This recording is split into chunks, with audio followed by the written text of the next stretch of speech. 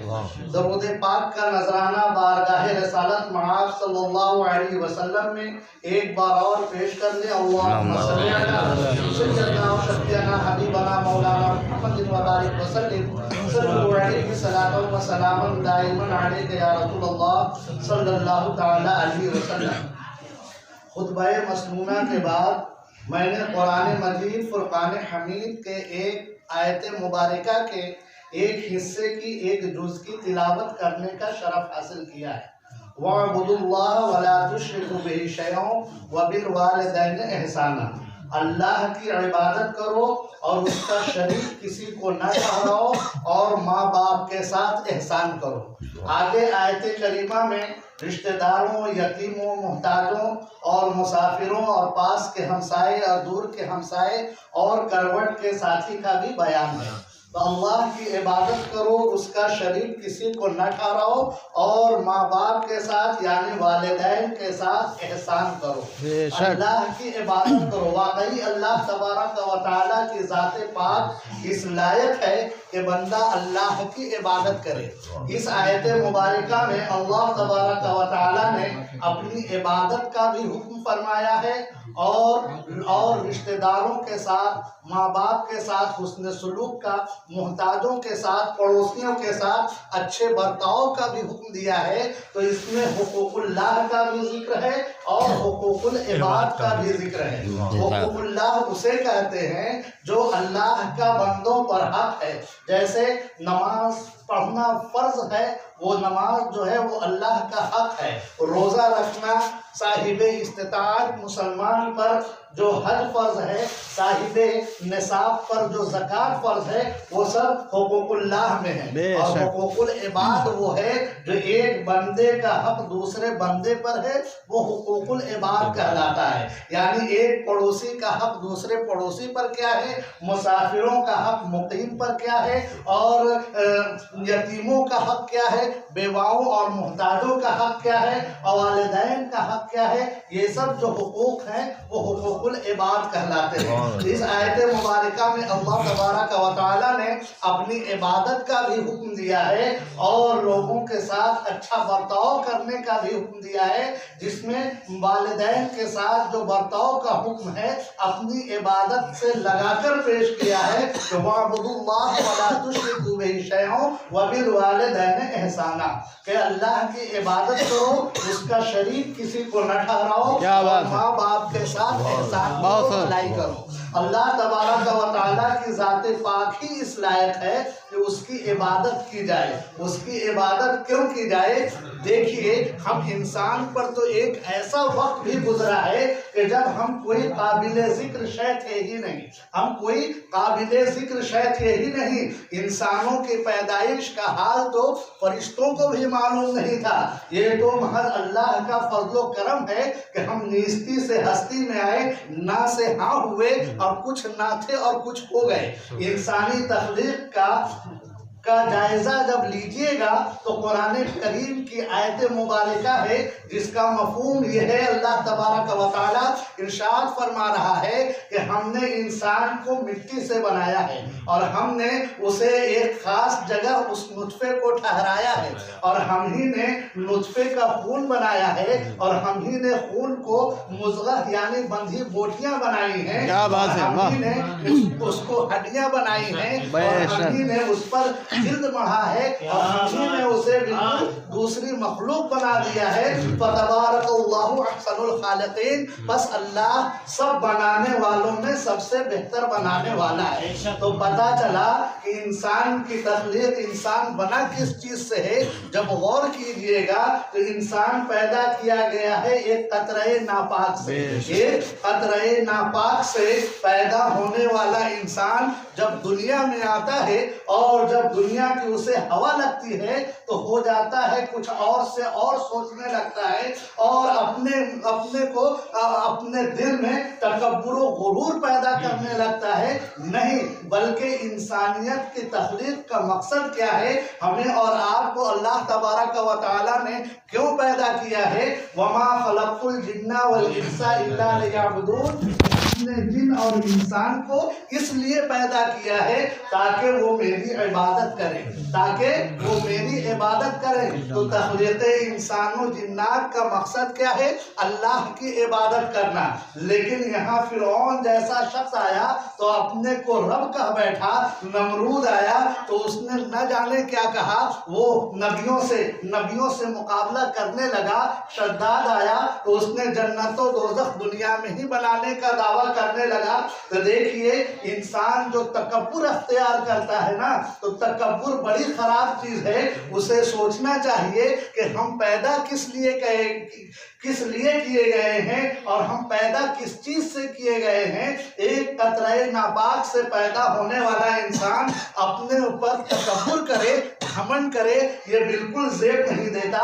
انا اور میں انسان کے اندر آنا ہی نہیں چاہیے۔ غور کیجئے کہ دیکھیے یہاں پر ایک حکایت یاد آتی ہے کہ حضرت سلطان محمود غزنوی رحمۃ اللہ علیہ کے دربار کے ایک وزیر تھے جن کا نام ہے ایاز، حضرت سلطان محمود غزنوی رحمۃ اللہ علیہ حضرت ایاز کو بہت چاہتے تھے، ان سے بہت پیار و محبت کیا کرتے تھے، اور حضرت ایاز بھی اتنے ذہین تھے اور اتنے اچھے انسان تھے کہ وہ دل میں حضرت محمود غزنوی کے دل میں اپنی جگہ بنا چکے تھے، اور انہیں اپنے دربار کا سلطان محمود غزنوی نے وزیر بنا لیا تھا، اپنے دربار کا وزیر کے عہدے پر فائز کر دیا تھا۔ لیکن کچھ لوگ پہلے سے جو وہاں موجود تھے وہ حضرت ایاز کی مقبولیت کو دیکھ کر ان سے کڑھنے لگے، ان سے جلنے لگے۔ حالانکہ ایک مسلمان کا طریقہ تو یہ ہونا چاہیے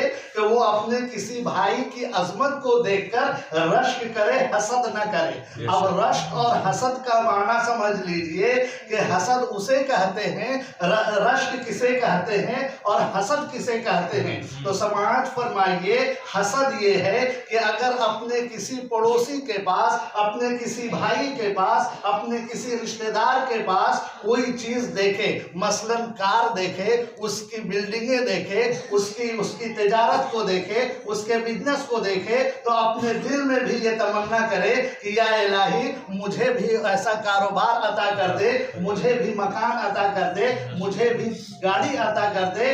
اور حسد یہ ہے کہ مجھے گاڑی عطا کرے یا نہ کرے، اس گاڑی سمیت اس کو کسی گڈھے میں گرا دے، یہ ہوا حسد۔ اور رشک کرنا جائز ہے اور حسد جو ہے ناجائز و حرام ہے۔ اللہ سے طلب کرنا جائز ہے کہ یا الہی جیسا تو نے میرے پڑوسی کو دیا ہے ویسے ہی مجھے بھی عزت دے دے۔ یہ کیا ہے؟ یہ رشک کرنا ہوا، اللہ سے مانگنا ہوا، اللہ کی نعمت اللہ سے مانگنا ہوا، اور اسی کو رشک کہتے ہیں۔ اور حسد یہ ہے کہ ہمیں وہ چیز حاصل ہو یا نہ ہو، ہمارے پاس اولاد ہو یا نہ ہو، لیکن ہمارے پاس پڑوس میں اگر کسی کے پاس اولاد ہے تو وہ اللہ کو چھین لے، یہ کیا ہوا؟ حسد ہوا، جلن ہوا۔ اور حسد و جلن جو ہے وہ ناجائز و حرام ہے، اور رشک جو ہے وہ جائز ہے۔ کیا بات ہے! سلطان محمود غزنوی رحمۃ اللہ علیہ کے جو وزیر تھے حضرت ایاز، ان کی مقبولیت کو دیکھ کر ان کے ارکان سلطنت کے کچھ جو ساتھی تھے وہ ان سے حسد کرتے تھے، جلتے تھے۔ ایک دن سلطان محمود غزنوی رحمۃ اللہ علیہ نے سارے وزراء کو اور سپاہیوں کے عملے کو اپنے دربار میں طلب کیا ہے۔ اس کے بعد سلطان محمود غزنوی نے دیوار پر 2 برابر کی لکیر کھینچ دی ہے، 2 برابر کا نشان کھینچ دیا ہے، اور اس کے بعد اپنے درباریوں سے مخاطب ہو کر کے کہا ہے کہ تم میں سے کوئی ایسا ہے کہ لکیر کا کوئی حصہ مٹایا بھی نہ جائے اور ایک لکیر دوسری لکیر سے چھوٹی ہو جائے، ایک لکیر دوسری لکیر سے چھوٹی ہو جائے اور لکیر کا کوئی حصہ مٹایا بھی نہ جائے۔ سب درباری جب عاجز رہ گئے تو سلطان محمود غزنوی رحمۃ اللہ علیہ نے فرمایا گیا، لیکن مجھے امید ہے کہ میرا ایاز جو ہے اس کام کو کر دے گا۔ حضرت ایاز اٹھے، لکیر کا کوئی حصہ انہوں نے مٹایا نہیں بلکہ ایک لکیر کو اور لمبا کر دیا تو ایک لکیر دوسرے لکیر سے چھوٹی ہو گئی۔ سلطان محمود غزنوی رحمۃ اللہ علیہ نے کہا کہ تم لوگوں نے دیکھا کہ ایاز کسی کا گھاٹا نہیں چاہتے ہیں، اسی لیے ان کے ذہن میں یہ بات آ گئی کہ لکیر کو لمبا کر دینے سے ایک لکیر دوسری لکیر سے چھوٹی ہو جائے گی، اور تم دوسروں کا نقصان چاہتے ہو، دل میں حسد رکھتے ہو، اسی لیے تمہارے ذہن میں یہ بات نہیں آئی، اور تم لکیر کو چھوٹا کرنے کے لیے تمہارا ذہن صرف مٹانے ہی کی طرف گیا، اور ہم نے یہ کہہ دیا تھا کہ لکیر کو چھوٹا کرنا ہے تو کوئی حصہ مٹائے بغیر ایک لکیر کو دوسری لکیر سے چھوٹا کر دو۔ آپ حضرات اندر تشریف لائیں، آئیے درود پاک پڑھیں۔ اللہم صلی علی سیدنا شفیعنا حبیبنا مولانا محمد وبارک وسلم، صلو علیہ صلاۃ و سلام دائما علیہ یا رسول اللہ صلی اللہ تعالی علیہ وسلم۔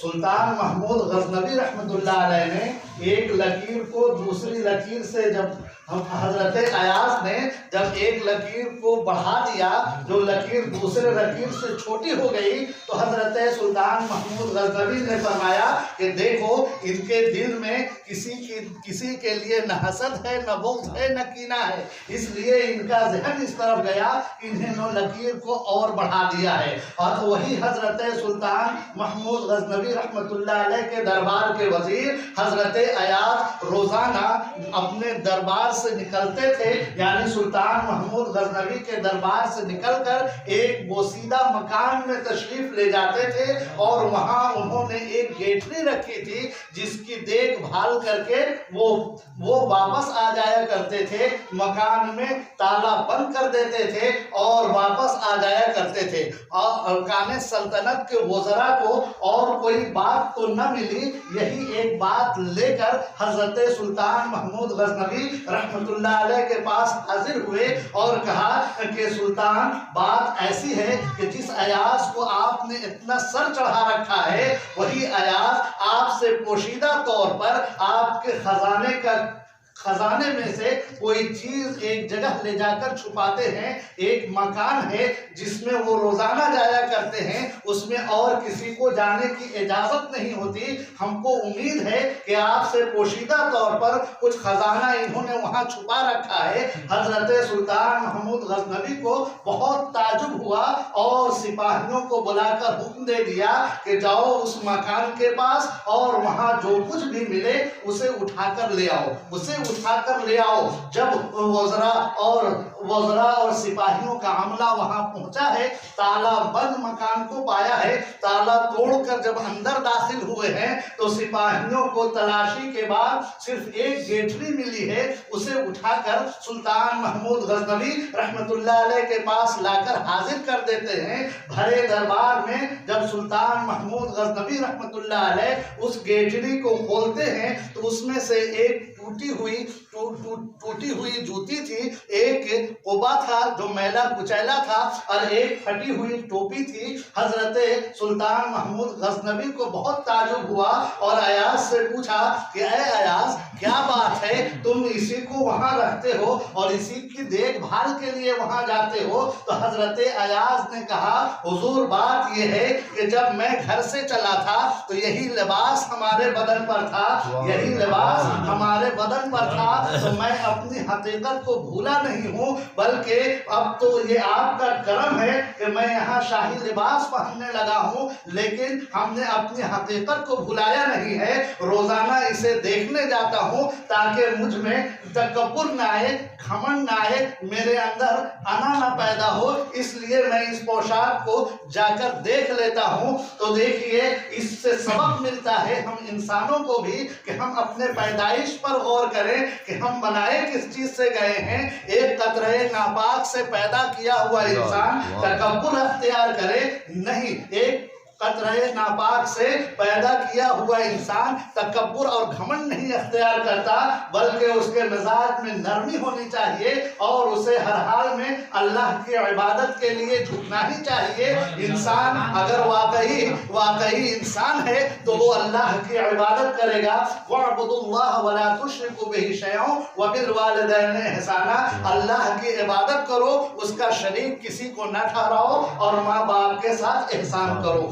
ماں باپ ایسی چیز ہیں جن کے ساتھ احسان کرنے کا حکم اللہ تبارک و تعالی نے قرآن مجید میں متعدد جگہ پر حکم دیا ہے، اور اللہ کے رسول صلی اللہ تعالی علیہ وسلم نے بھی ماں باپ کے ساتھ حسن سلوک کرنے کا حکم دیا ہے۔ ہاں، لیکن باپ پر کچھ ترجیح ہے، ماں کو کچھ ترجیح حاصل ہے۔ وہ اس لیے ہے کہ ماں وہ چیز ہوتی ہے جو رات میں سوتی نہیں ہے بلکہ اپنے بچوں کو سلاتی ہے، خود تو گیلے بستر پر سوتی ہے لیکن اپنے بچوں کو سوکھے پر سلاتی ہے۔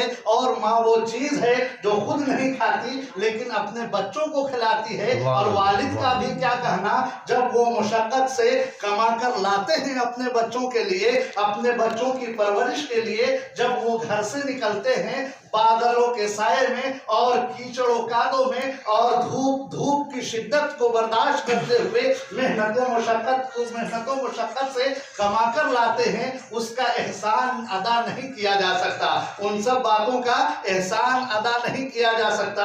والدین کے ساتھ حسن سلوک کرنے کا حکم ہے، اور والدین کے ساتھ جو حسن و سلوک کرتا ہے دنیا میں بھی اس کا بڑا فائدہ ہے، دنیا میں بھی اس کو بڑا فائدہ حاصل ہوتا ہے۔ کچھ 3 شخص تھے جو سفر کر رہے تھے، جو سفر کے لیے نکلے ہوئے تھے، جنگل کا راستہ تھا، جنگلوں سے گزر رہے تھے، پہاڑی علاقہ تھا۔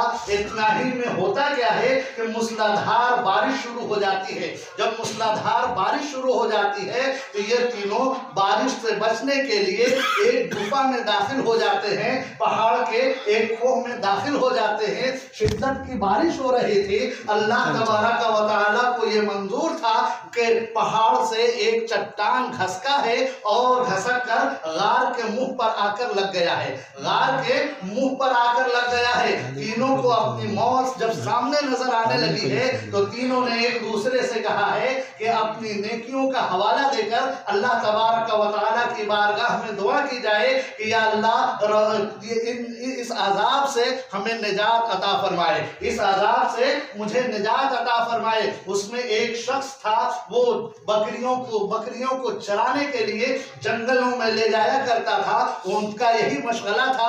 ایک روز وہ جب جنگل سے بکریوں کو چرا کر آیا تھا تو رات زیادہ ہو گئی تھی۔ جب وہ گھر آیا تو دیکھا کہ اس کے والدین بھوکے سو چکے تھے۔ وہ جب بکریوں کو چرا کر آتا تھا، بکریوں کا دودھ دوہتا تھا اور اپنے والدین اور بچوں کو وہ دودھ پلاتا تھا، لیکن اس دن جب گھر آیا ہے، گھر تاخیر سے آیا ہے تو کیا دیکھتا ہے کہ اس کے والدین جو ہیں وہ سو چکے ہیں۔ وہ رات بھر اس انتظار میں دودھ کا پیالہ لیے ہوئے کھڑا رہ گیا تھا کہ نہ جانے ماں باپ کی کس وقت نیند ٹوٹے اور انہیں بھوک کا احساس ہو اور میں یہاں پر موجود نہ رہوں، اسی انتظار میں کہ وہ اٹھے تو میں انہیں دودھ کا پیالہ، دودھ کا گلاس پیش کروں گا اور دودھ پیش کروں گا اور ان کو جو بھوک لگی ہوئی ہے اس سے نجات حاصل ہو جائے گی۔ ان کو ان کے خدمت کے لیے کھڑا رہا۔ اسی کو حوالہ بنا کر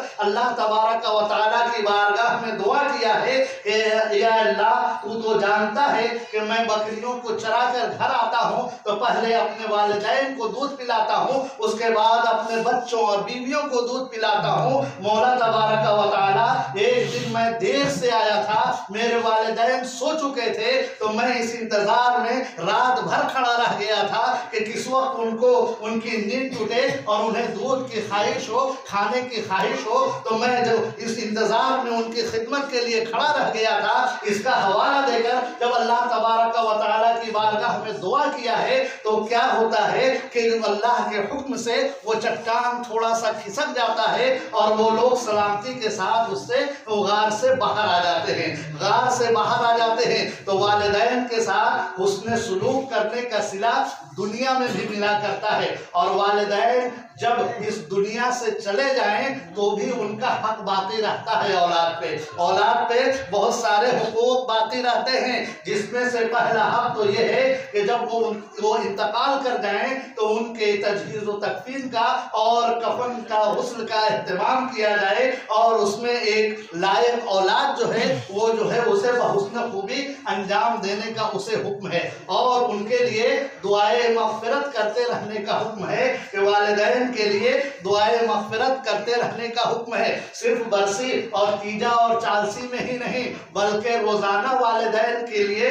مغفرت کی دعائیں کرتے رہنی چاہیے. اللہ کے رسول صلی اللہ علیہ وسلم کا یہی حکم ہے کہ والدین کے لیے مغفرت کی دعائیں کرتا رہے. اور بھی حقوق ہیں، جس میں سے حقوق یہ ہے کہ والدین کے رشتہ داروں کے ساتھ اچھا سلوک، اچھا برتاؤ کیا جائے. والدین کے رشتہ داروں کے ساتھ، جیسے والد کے رشتہ دار چچا ہیں، ماں کی طرف سے ماموں ہیں، خالہ ہیں، چچا ہیں، پھوپھی ہیں، ان سبوں کے ساتھ اچھا سلوک رکھا جائے. اور یہ بھی ہے کہ جب اگر ان کے ذمے کوئی قرض ہو تو اسے ادا کرنے میں تاخیر نہ کی جائے بلکہ اسے ادا کرنے میں جلدی کیا جائے. اور اپنے مال سے اگر کوئی اولاد ماں باپ کے قرض کو اتارتی ہے تو وہ اولاد جو ہے وہ اس اولاد کے مال میں اللہ تبارک و تعالی بہت ہی برکتیں فرماتا ہے. اور بھی بہت سارے حقوق ہیں، اور حقوق یہ بھی ہے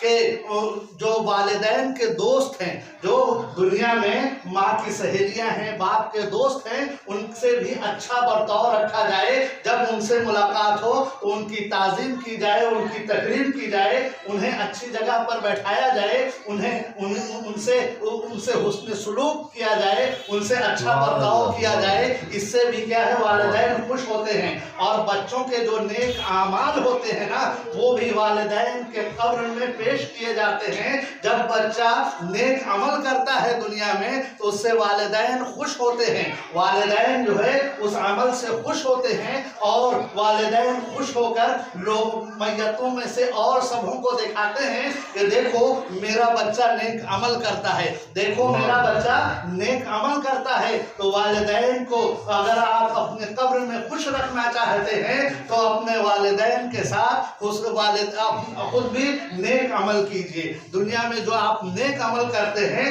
اس سے والدین جو ہے قبر میں ان سے راحت ملتی ہے، انہیں سکون ملتا ہے اور وہ خوش ہوتے ہیں. بہت سارے حقوق اعلیٰ حضرت عظیم البرکت علیہ رحمت و رضوان نے 12 حقوق گنوائے ہیں، اور 12 حقوق گنوائے ہیں. اس میں سے ایک حق یہ بھی ہے، اولاد پر ضروری ہے کہ ماں باپ کے ذمے اگر کوئی فرض باقی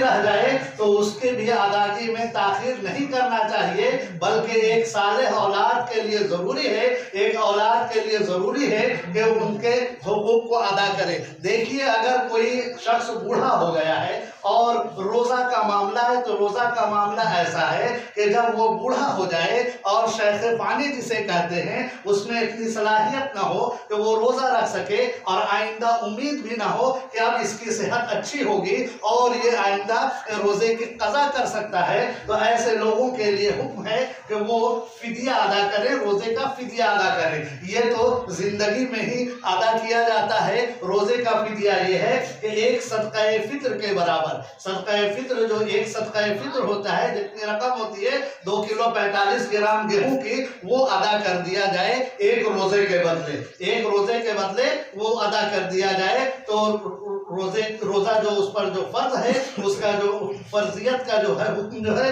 وہ ادا ہو جائے گا، روزہ ادا ہو جائے گا اس کا. صدقہ فطر ادا کرنے سے، ویسے ہی لیکن نماز کا معاملہ ایسا ہے کہ نماز جو زندگی میں وہ اگر نہیں پڑھتا تھا یا کچھ نمازیں اس کی چھوٹ گئی تھیں تو نماز کا حکم جو ہے وہ زندگی میں ایسا ہے کہ اگر آپ کھڑے ہو کر نماز نہ پڑھ سکتے ہوں تو بیٹھ کر پڑھیں، بیٹھ کر پڑھنے کی صلاحیت نہ ہو تو لیٹ کر پڑھیں، لیٹ کر پڑھنے کے بھی صلاحیت نہ ہو تو اشارے سے پڑھیں، آنکھوں کے اشارے سے پڑھیں۔ وہ علماء کرام بیٹھے ہیں، یہ تفصیل سے آپ کو بتائیں گے۔ لیکن جو نمازیں قضا ہو گئی ہیں میت کے انتقال کے بعد، یعنی ماں باپ کے انتقال کے بعد، اولاد پر یہ بھی ہے کہ وہ صدقہ فطر ایک نماز کے بدلے ایک صدقہ فطر ادا کرے، ایک صدقہ فطر ادا کرے۔ تب اگر جو اولاد چاہتی ہے کہ ہمارے والدین کو، ہمارے ماں یا باپ یا دونوں چلے گئے ہیں تو جانے والے کو قبر میں راحت ہو، تو ان سب کاموں کو کرتا رہے ان کی طرف سے۔ اگر دنیا میں ان پر حج فرض ہو گیا تھا، زندگی میں اگر ان پر حج فرض ہو گیا تھا، وہ صاحب استطاعت ہو گئے تھے لیکن سستی کی وجہ سے حج نہ کر سکے ہیں، تو اب اولاد کو چاہیے کہ ان کی طرف سے حج کرا دے، ان کی طرف سے حج کرا دے۔ یہ سب چیزیں اولاد پر والدین کے چلے جانے کے بعد بھی باقی رہتی ہیں، چلے جانے کے بعد بھی اولاد پر یہ سب حقوق والدین کے باقی رہتے ہیں۔ خوش نصیب ہیں وہ حضرات جن کے والدین باحیات ہیں اور وہ اپنے والدین کے ساتھ نیک سلوک کیا کرتے ہیں، نیک سلوک کیا کرتے ہیں۔ اللہ رب العزت سے دعا ہے کہ اللہ رب العزت ہمیں اور آپ کو اللہ کی عبادت کرنے اور والدین کے حقوق ادا کرنے اور جو بھی رشتہ داروں کے، پڑوسیوں کے، محتاجوں کے، بیواؤں کے، کروٹ کے ساتھی اور دور کے ساتھی سے اچھا سلوک کرنے کا حکم ہے، اس پر عمل کرنے کی توفیق عطا فرمائے۔ وآخر دعوانا ان الحمد للہ رب العالمین۔